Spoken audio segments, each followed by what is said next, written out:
Welcome back into the Pick and Roll NBA podcast with Jet and Sap, presented as always by Full Press Coverage.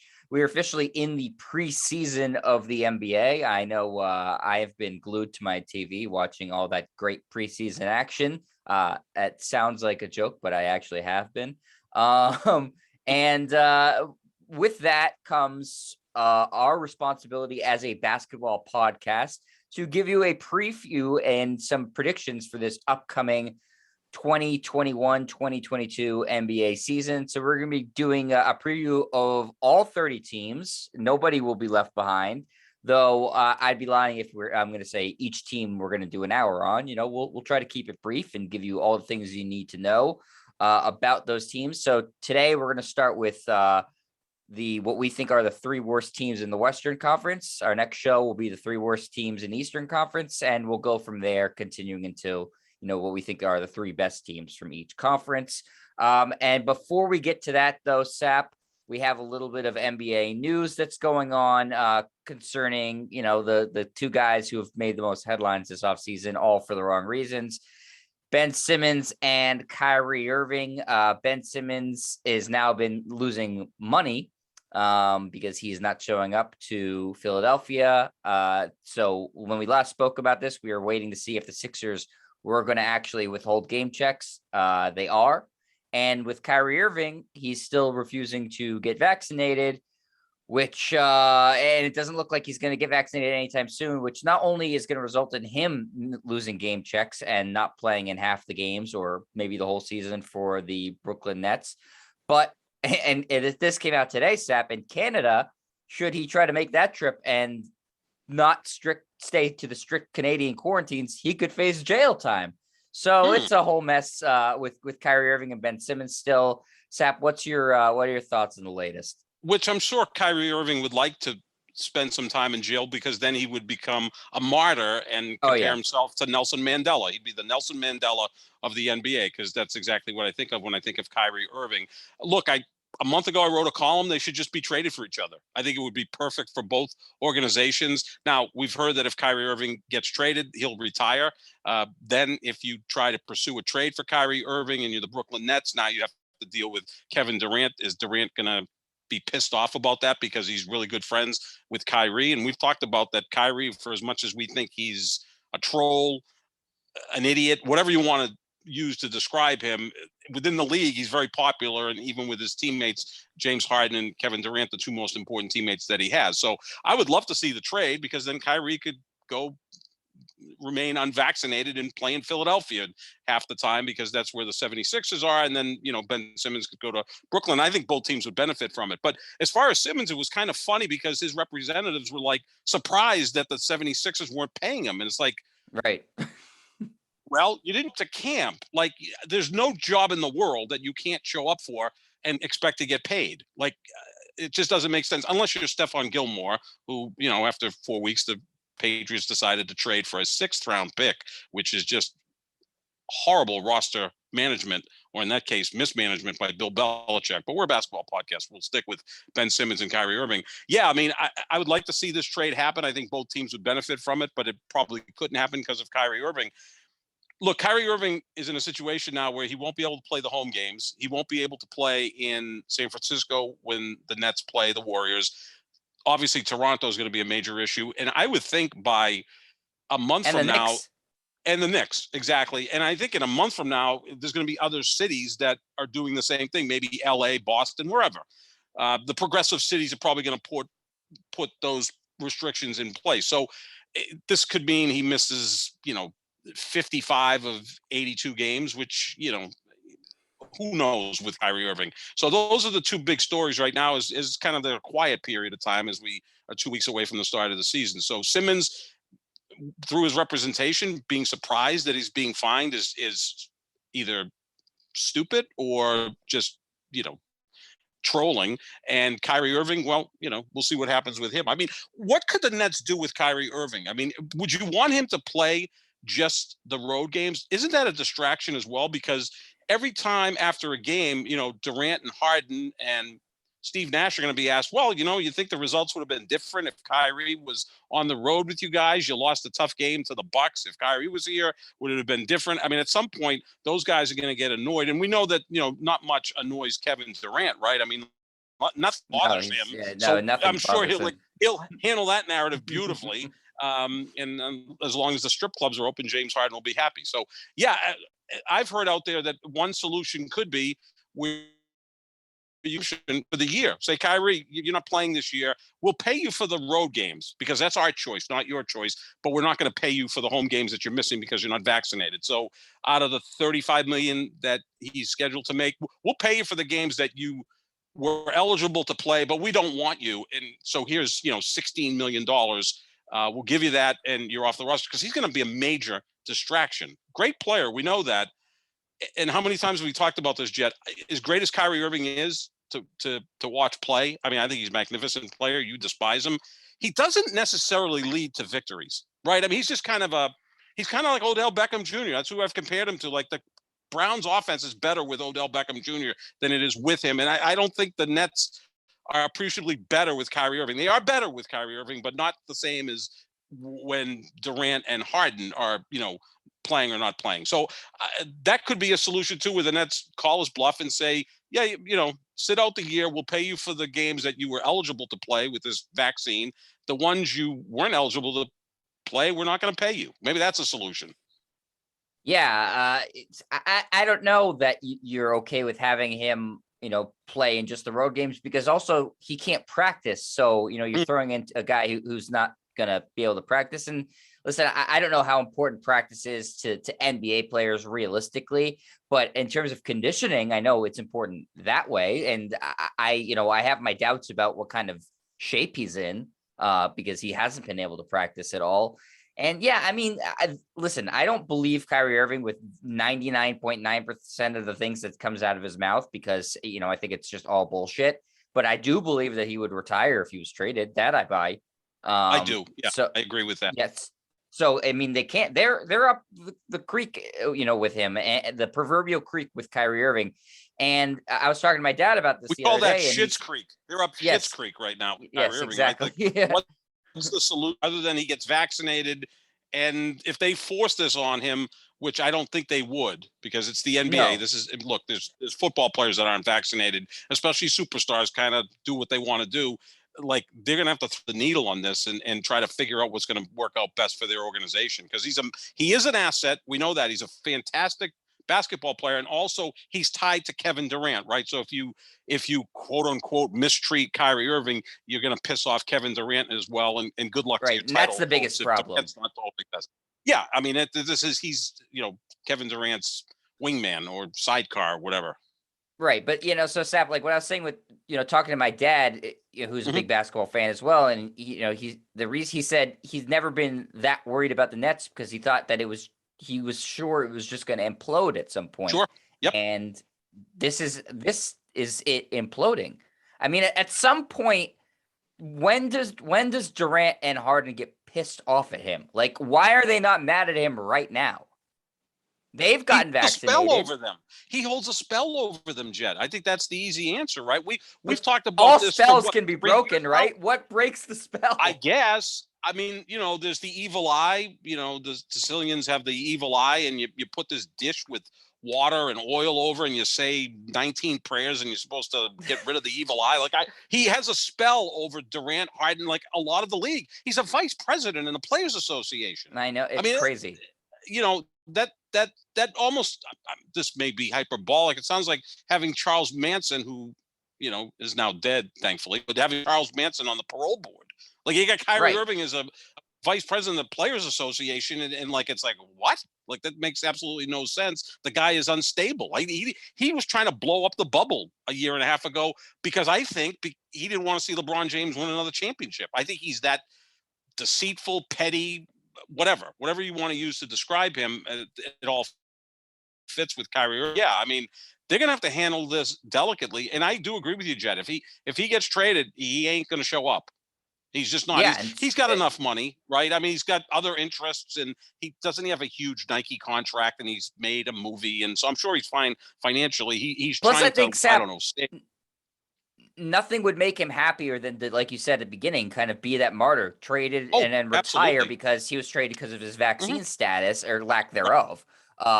And I think he would say, "Oh yeah, look what I did. I stood up for my." I think that's why he hasn't gotten vaccinated to this point because, I think he likes money and stuff like that, but I think he likes his opinion of himself more Absolutely. than anything Yep. else, and so Oh no, that's what he he would be. values the most. He loves being the martyr. I mean, he's gonna at some point in his crazy mind is going to say, I'm like Kurt Flood. I gave up my career for the rights of Right. others. And to me, Kurt Flood belongs in the Baseball Hall of Fame because no one made a bigger sacrifice other than Jackie Robinson than Kurt Flood did, I agree. back in the 60s. So those two guys, they made real sacrifices. Not Kyrie Irving. I mean, just get vaccinated. It seems like the thing to do, doesn't it? I mean, we're all kind of, I hate to use this term, we're in this together because, again, this is not him not getting a blood transfusion for a knee operation. This is him getting vaccinated so he doesn't infect other people, teammates, staff, loved ones, whatever the case may be. It's a little bit more than that, but this is a selfish player and a selfish person. And look, he probably loves the fact that right now, up until the season starts, everyone's talking about Kyrie Irving and Ben Simmons. And the thing about Kyrie Irving is he at least, makes himself somewhat available to speak out on these things where Ben Simmons is, Harpo Marx.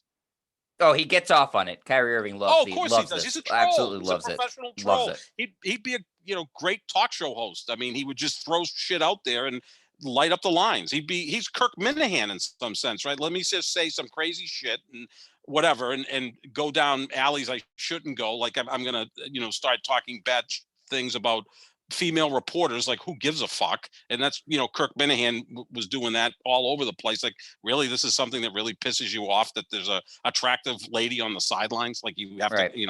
Aaron Andrews, and that's what Kirk Minahan would do. And that Kyrie Irving kind of fits into that narrative. Well, the thing is, I think we said this the last time we talked about him too, Sep. He's definitely not as smart as he thinks he is, but he's No. he's smart enough to be very dangerous, and that's what he's Yes. become. Great point. Great point. And so we'll see. I could be proven wrong tomorrow, Sap, but I feel pretty confident knowing as much as I know about Kyrie the person that he's just not going to get vaccinated. He's not going to do it. Because in his mind, he's winning right now. Yep. He'll lose paychecks. That's fine. He has money, and he'll become a martyr, and the players will rally around him more, or whoever the hell loves him will rally. I don't think he feels the need to do it at all because his priorities are different than most people's priorities. What does Nike say? I mean, I know he has a huge contract with Air Jordan. Seriously, I mean, will they step in and will they just say, you know what, he is a martyr, and we're going to support Kyrie Irving because he doesn't want to be vaccinated? And all of a sudden, don't forget, there's a large group of people in this country who don't want to get vaccinated. I mean, I kind of find it laughable that the far right, who despises NBA superstars, especially the black NBA superstars, all of a sudden is siding with Draymond Green and a little bit with LeBron James and with Kyrie Irving and with Andrew Wiggins, who, by the way, I guess has gotten vaccinated because, maybe Steph Curry and Klay Thompson got in his face or whatever the case may be. Who the hell knows? I mean, Steph Curry was backing up Kyrie Irving that the world could be flat. So I think sometimes we overrate the intelligence of these guys, Right. and maybe they're going into places they really don't know much about. But yeah, I mean, I wonder what Nike's part in this is because he makes a ton of money from Air Jordan. Are they going to say, Kyrie, you got to get vaccinated because your brand is going to get hurt? Or do they, on the other side, say, yeah, this is a great opportunity to turn him into, the voice of the anti-vaxxers? Who knows? Yeah, that would be a disaster. Let's It would hope be. that I don't Nike think has a I don't little more think Nike sense than does that. that. I mean, they back Colin Kaepernick for a good reason. I mean, backing Kyrie Irving on this doesn't make a lot of sense for your brand. Right. I think, history will be kind to the Colin Kaepernick supporters and not to the anti-vaxxers. Right. That's just my opinion Mhm. and guess. All right. And the Ben Simmons thing, Sap, just, a quick note on it. Like you said, why they're surprised that the Sixers are withholding money from him is I've said this about Rich Paul before, his representation in the clutch. I don't think Rich Paul understands how the NBA necessarily works. I think he knows how people work. Mhm. And he's a hustler, and he grinded his way to this position where he is right now. He was selling jerseys out of the back of cars. Now he's the most powerful agent in the NBA. But I don't think he really similar to how Donald Trump didn't really understand what being a president was and like Right. what the sort of things you had to do. I don't think Rich Paul really understands, the salary cap or how the, inner workings of teams are. And that's not necessarily his fault. He never was part of a team. He didn't grow up being a part of the NBA, lifestyle or anything like that, and wasn't formally educated via, some like agency school. But I mean, what were the Sixers supposed to do? Have shit thrown in their face and say thank you very much? I mean, obviously they Yeah. weren't gonna give him checks. Why should they? Yeah, Ben, don't show up to training camp. Don't show up to any games, and we'll pay you. Like, who doesn't want that? That's like, suspended with pay, which I love when you hear, police officers suspended with pay. It's like that seems pretty good, actually, right? You get like paid vacation. Now there's Right. there's obviously a black mark. The officer suspended because he discharged his gun wrongfully or whatever. So yeah, I mean, but Ben Simmons doesn't look to be the kind of guy that's going to be turned off by that. Like he's not a baller. Like I don't think he'd be like, yeah, just deposit those checks in my account and I'll be in Southern California in this beautiful new home he bought and whichever Kardashian he's sleeping with at the moment, or if that's the case, yeah, I'm just gonna have a good old time. Yeah, it just sounded so tone deaf from Rich Paul saying, "Oh, or his representation that he wasn't aware that this was going to happen." Like, I don't know. Yeah, like I said, I don't think he understands how these sort of things work, and I don't know who's gonna blink first, but at least the Sixers aren't just taking it, which is I guess something if you're a Yeah, Sixers fan. Personally as a Celtics fan, this. I mean, it's wonderful to watch. It's just completely disintegrating there, but if I'm a Sixers fan, I'm glad that at least they're somewhat standing up to him. I mean, I don't know how it's going to finally play out, but however it does, it's clearly just getting uglier and uglier. But we'll keep checking in on both those guys as as there's more news on them, Kyrie Irving and Ben Simmons. But let's get to our preview of the 2021-2022 season, Sap. We'll start in the Western Conference today. And we'll do 3 teams, talk just briefly about each of them, where we feel like they're going to be this year, what the future holds for them. And Sap, I thought maybe this would be a little fun. What do you think?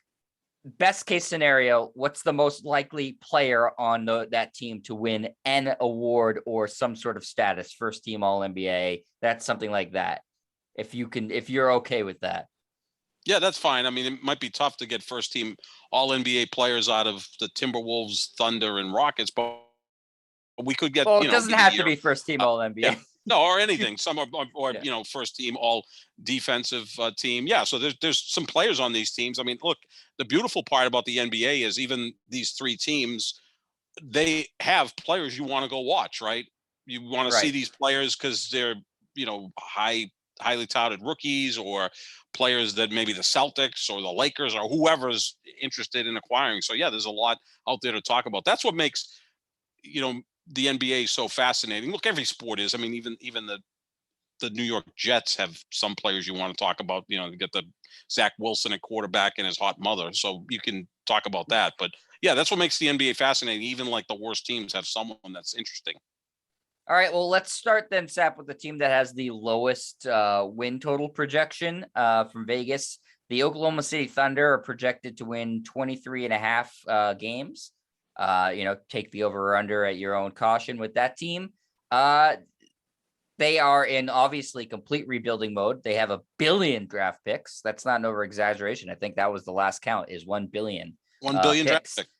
Yep. And they do have one budding starish player in Shai Gilgeous-Alexander. And then there's a lot of guys on the roster who people are just kind of, okay, hopefully they develop into something. And that's the way they're going. They're years away, obviously, from being competitive. There is clearly a plan in place there, but they have the lowest win total projection for a reason, Sap. Is there any reason to like what this team might put forward this year on the court? Not this year, but they do have 17 first round picks over the next 7 years, and Sam Presti has a good reputation of drafting players. Now, again, the great players he drafted were at the very high end of the lottery, right? Obviously, you had Kevin Durant as the second overall pick. I believe Harden was fourth and Westbrook was fifth. But, that's incredible by Sam Presti. Shea Gilgeous-Alexander. Could we make a case that this is kind of a backhanded compliment, or maybe it's an insult of Shea Gilgeous-Alexander? I'm just going to call him SGA because his name I continually screw up. But SGA, if you took the best player on all 30 teams in the NBA in terms of like highest ceiling, is he the worst of them? Like, I know there's, I know, No, like, I don't think so. You think so?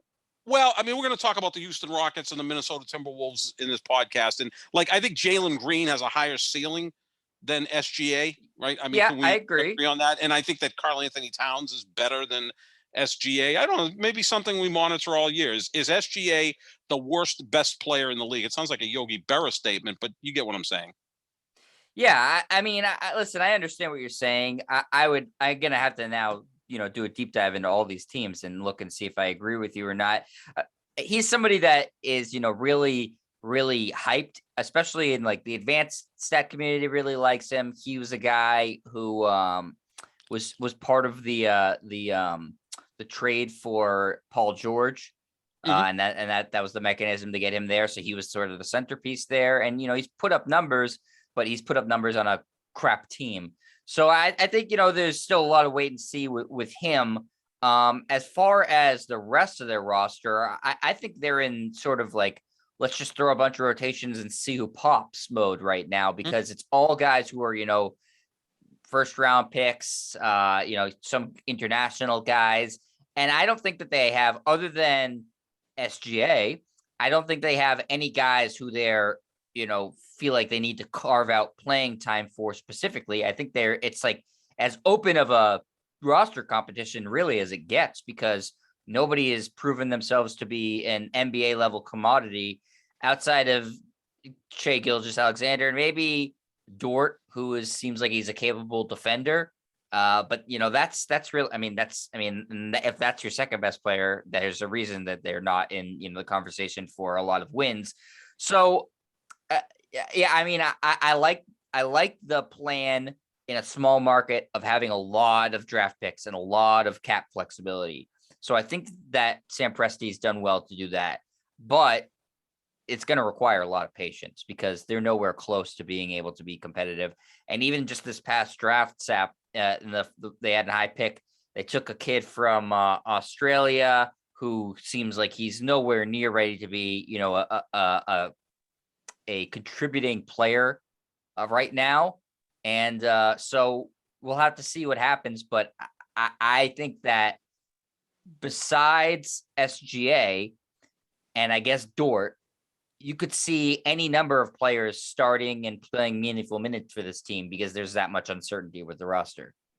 Yeah, I mean, they're building for 2023, 24, like 2 years down the road, right? When they get to hit on some of these draft picks, maybe they feel if they're close, they can take some of the draft picks and go get a legitimate player, but then the salaries wouldn't match up. So I think they'll probably be the worst team in the Western Conference. I would think that the amount of wins that being predicted for them is probably going to be accurate, like 23 and a half. So this is a team that will be in the draft lottery, obviously next year, and will have a chance to get a top 3 pick in the 2022 draft. So yeah, I don't have any really high expectations for the Thunder.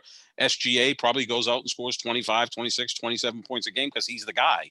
And can he sneak in as third team All NBA? I doubt it, because you generally don't see guys even on third team All NBA that playing on a team that went 23 and 59. Right. By the way, Josh Giddey is the name of the kid they took from Australia. He actually had a good first preseason game. He had 18 points, which, I think surprised a lot of people because he just looked so green. But in terms of a guy that I think could, if there's anybody who's going to win any sort of awards for this team, it's definitely Shea Gilgeous-Alexander. And if the Thunder overachieve a little bit and say win, close to 30 games, I could see him winning most improved player potentially. Could be right. Yeah. If he's up around 28, 29 points per game, and Josh Giddey, I mean, hopefully the Thunder are giddy for Giddey. Right. So we'll see, but that's my best guess if they had anybody who's gonna. I mean, this You one's the didn't like most my obvious of all joke. the teams. I thought that was a No, pretty no, good no. joke. I thought it was good. Giddy for All right, giddy. you, That's you good. didn't laugh. I mean, you just kind of Well, said, it yeah. wasn't. It was. I laughed on the inside. Okay, good. That's good. It was a. Yeah. Like a great method actor. You work from the inside out Yeah, or I'm the like outside Kawhi in. Leonard. I Okay. don't show You're the any Kawhi emotion. Leonard. That's right. No Yeah. emotion. Kawhi laughed probably 3 years ago when he was in training camp. Yeah. All right. So that's what we think for the Oklahoma City Thunder. Probably a bright future if they hit on their draft picks. Right now, nothing really competitive. Let's go to the team with the next lowest win total, Sap, in the West. The Houston Rockets, who had the second pick this year. They completely gutted their team following the James Harden trade of early last season. They're projected for 25.5 wins from Las Vegas. They took Jalen Green with the second pick, who I know a lot of people, myself included, and I think yourself included too, Sap, are pretty high on as a scoring machine in the NBA. They got some nice play out of Christian Wood last year before he got hurt. He's returning on a pretty reasonable contract, so they're hoping that maybe he can step up for them. Kevin Porter Jr. did some really nice things after they acquired him from Cleveland last year, after he sort of forced his way out of there by being, not a great teammate and stuff like that, but he looked good. And like, there was a reason he was a first round pick. So, and another team that has a lot of picks in the future, but this is clearly, they're saying, okay, Jalen Green, this is going to be your team going forward. He's the sole reason to watch this team. Would you agree with that, Sap? Oh, without question. I mean, this is a guy who every night on SportsCenter, every time the Rockets play, you're going to see some highlights of him. He's a tremendous scorer, exciting player to watch.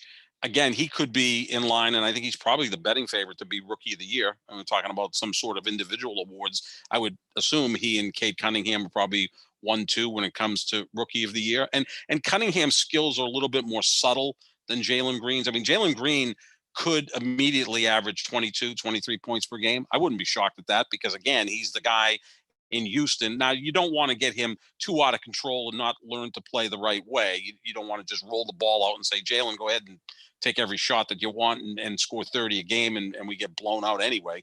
But I think he has a chance to be Rookie of the Year. Yeah, he's a high-end talent, and I think Houston starts their rebuilding process with him. And Christian Wood's a nice player as well.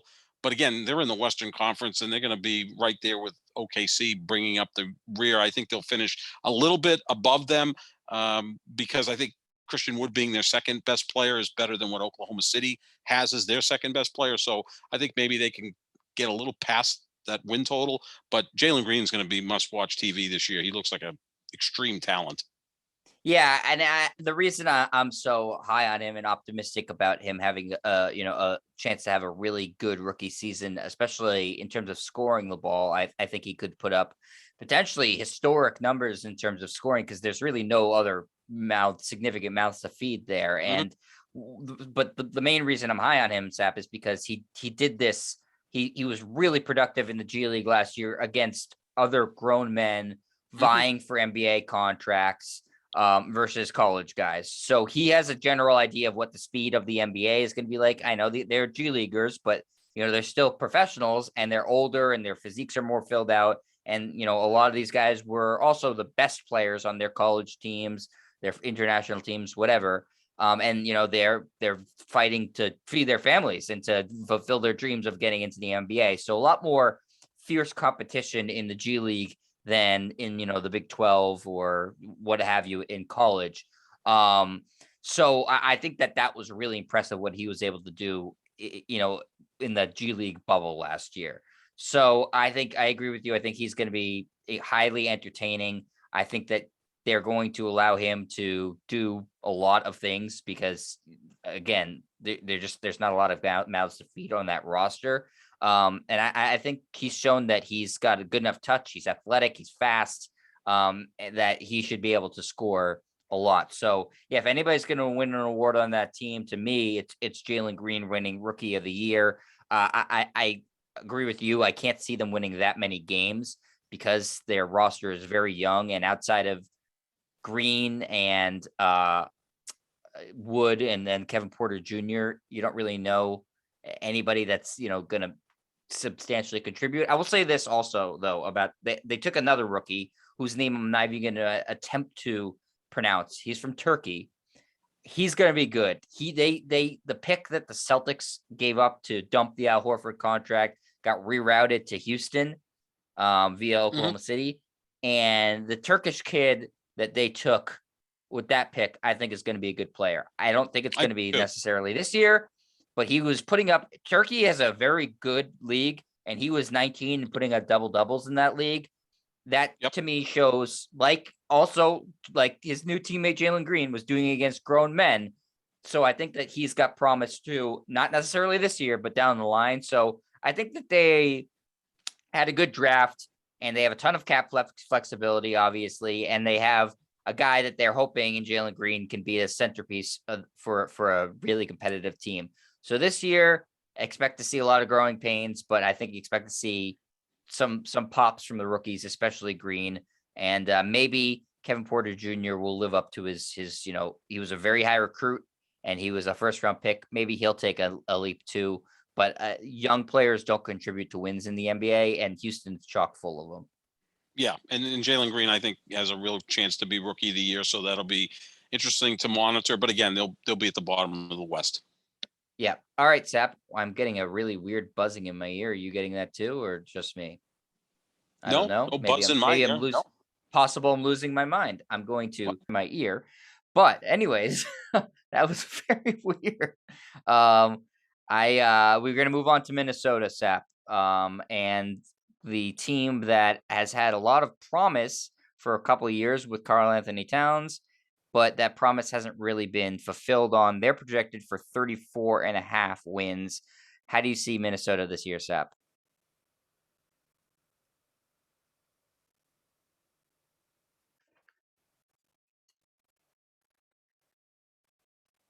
COVID. I know athletes or people have made excuses and said, well, COVID impacted them. COVID really impacted Karl Anthony Towns. Forget that he had COVID, which is bad enough. He lost his mom and his grandmother to COVID and 7 other members of the family. How he even played last year is beyond belief, right? To go out there and play. That's why the whole Kyrie Irving, Ben Simmons thing is even more of a turn off, because one guy doesn't want to get vaccinated. One guy is too sensitive to be criticized. And here's Karl Anthony Towns playing last year after losing his mom and grandma and 7 family members. Give him a lot of credit for that. He could be sitting on a monster year, right? Because we know how talented he is. We both love Anthony Edwards, love his personality as much as what he does on the court. This is going to be an interesting team to watch. And you brought it up that, if there was a Hard Knocks version for the NBA, that the Timberwolves would be a pretty interesting team because of Cat and also Anthony Edwards, and then having A-Rod as a part owner of the team. They're going to be fun to watch. I think they the wild card D'Angelo Russell, who's apt to do something crazy at any moment, right? So they're going to be interesting. They'll have some games where they go out and beat a really good team, and you're like, wow, this team's really talented. I mean, you could see Karl Anthony Towns go out and get 35 and 15, and Anthony Edwards go out and get 32, and D'Angelo Russell put up in the high 20s. The next thing you know, they're beating like good teams, right? And then the next night they may come back and get blown out by an average team. That's the ups and downs you're going to get with them. But I think they're going to be fun to watch, and I think that they'll surpass that win total. Sap, Anthony Edwards, number 1 overall pick. Karl Anthony Towns, number 1 overall pick. D'Angelo Russell, number 2 overall pick. The talent is there. And it hasn't been like they've been disappointments, right? You can look at that with some teams and say, well, they had the first pick, the second pick, D'Angelo Russell, they got in a trade. But these guys, I mean, Karl Anthony Towns, a multiple-time All-Star. Anthony Edwards, was he Rookie of the Year last year? Or was it? No, LaMelo Ball was. But he was right there. He was very close. And and D'Angelo Russell's been an All-Star, right? Again, 24 guys for the All-Star team, but the league is loaded with talent. So these are guys that actually have performed pretty well. So if it works out, and we know Russell and Karl Anthony Towns, I guess, are good friends, that maybe that works out, and they're going to they'll be a pain in the ass type team on any given night. They'll go out there and they'll beat the Lakers at some point this year, but then they may turn around and lose to the Rockets. I mean, they'll be that type of team. And shouldn't they all have complementary skill sets too? Towns can pick and pop or play in the post. Russell is the ball handler. Edwards is a slasher. I would think that should all Should work. be. Yeah. Edwards also reportedly has grown a couple inches in the offseason, which is, very fortunate for the Timberwolves. So he's already Jason an athletic Tatum, freak. who's like 6'10" now. Yeah. Yeah. So I like the talent of this team a lot. Obviously, culturally, they've been a mess, for a long time. Garnett has a terrible relationship with the team, even though he's the franchise's greatest player of all time. The general manager just got fired for doing some inappropriate things. Now they have a new GM. They have a new owner who, is a baseball guy, an A-Rod. So, culturally, and as far as they've ever gotten has been the conference finals one time. The Timberwolves aren't anything to write home about. But I do like that threesome as a pairing, mostly because, like I said, I think that their skill sets should all be complementary. It shouldn't be redundant there, and nobody should be getting in the way of the other players. We'll have to see what they do. Their coach now is Chris Finch, who they had a weird hiring. They hired a head coach in the middle of the season last year, which was very strange. Usually you do. Yeah, from another organization. Right. Normally just bump up as the top assistant. They went out and got him from another team. Yeah. So again, they don't have the greatest culture in the world. In fact, you could say they might have the worst culture in the NBA. But they do have top flight talent. And there's a reason why on the GM survey, which we're going to talk about on another podcast at some point in time, a couple of years ago, for a couple straight years, had Karl-Anthony Towns as the top guy to build a team around. He is as gifted as you can get from a big man in the NBA. So if it's able to click and they're able to take some pressure off of him a little bit and have the other guys, Edwards and Russell, step up, the potential, I don't think they're going to reach this, is there for them to be a fringe playoff team. That's the talent indicates that they should be there. Now, that hasn't been delivered upon yet, so you can't really rely on it. But I agree with you, the over of the 34.5 wins. And I'd say the best case they could hope for one player to win an award would be Karl-Anthony Towns could be first team All-NBA. Could be. Not saying is going to be. That'd be the best case scenario for them. Yeah, I mean, because, I would go third team All-NBA as a center, right? I mean, we kind of think of Embiid and Jokic. I don't think Embiid's ever going to play enough games at this point. That's true too. You always have that question mark about him, and Jokic seems to be a constant, first or second team. Yeah, that's going to be the hardest. And they always throw Gobert in there because he's supposed to be an elite defender. Although every time I watch him, I think he's overrated as a defender. Yeah, Karl-Anthony Towns certainly could be second or third team All-NBA without question. He's got that type of talent. Yeah, this is going to be a good team to watch. The ownership with A-Rod is going to be interesting. Is he going to show up to the games? Is he going to be sitting courtside? Who's he dating? That's going to be interesting to see. But yeah, I mean, Anthony Edwards has a chance to be just a mega star, right? Because his game is so explosive and his personality is awesome, right? You just can't help but like him. He's a real personality, and that kind of contrasts a little bit with Cat, who's kind of a quiet guy. And then you got D'Angelo Russell, who's apt to do something crazy. So, yeah, and I think you're right, Jet. The three of them should complement each other because you've got the slasher, the athletic guy in Edwards. You got the big guy who's got an elite game. And then you've got D'Angelo Russell, who can handle the basketball. So, again, this is going to be a team that they'll beat the Lakers once. They'll give the Nets a close game and maybe beat them, and then they'll go ahead and lose to whoever. They'll be that type of game. One of those two teams we talked about earlier, right? They'll lose to the Thunder. They'll lose to Houston. Yeah, exactly. Because, Anthony Edwards is, he's still a baby. I mean, he's still a young kid. And Cat has gone through a lot the few years. There's going to be games where he's probably like, what the hell happened in my life? I lost my mom and my grandma and 7 other close members of the family to COVID. Like that's going to cause nightmares for that young man for years to come, like maybe for the rest of his life. So there's going to be games where he maybe not there. And then you got D'Angelo Russell, who's not the most reliable guy either. So yeah, they're going to be a fun team to watch, and on their best nights, they're going to be a problem. Yeah, I'm excited to watch them. Definitely an interesting League Pass team. If you have League Pass to check out. So that's going to do it for us today, Sap, and our first set of previews for the 2021-2022 NBA season. When we come back with our next show, we're going to take a look at 3 teams from the Eastern Conference, what we think are the bottom 3 teams, give you a little preview about those. and we will continue on until the season begins, and then we'll back in full regular season mode on the Pick and Roll NBA podcast with Jet and Sap. Make sure that you check out the podcast wherever podcasts are found. Find our social media at John Sap 25, at Jet Stryer. The YouTube is youtube.com/Jet Stryer. Again, we are the Pick and Roll NBA podcast with Jet and Sap. We are presented by our friends at Full Press Coverage. Check out the website. We'll be back with another podcast talking about the Eastern Conference. See ya.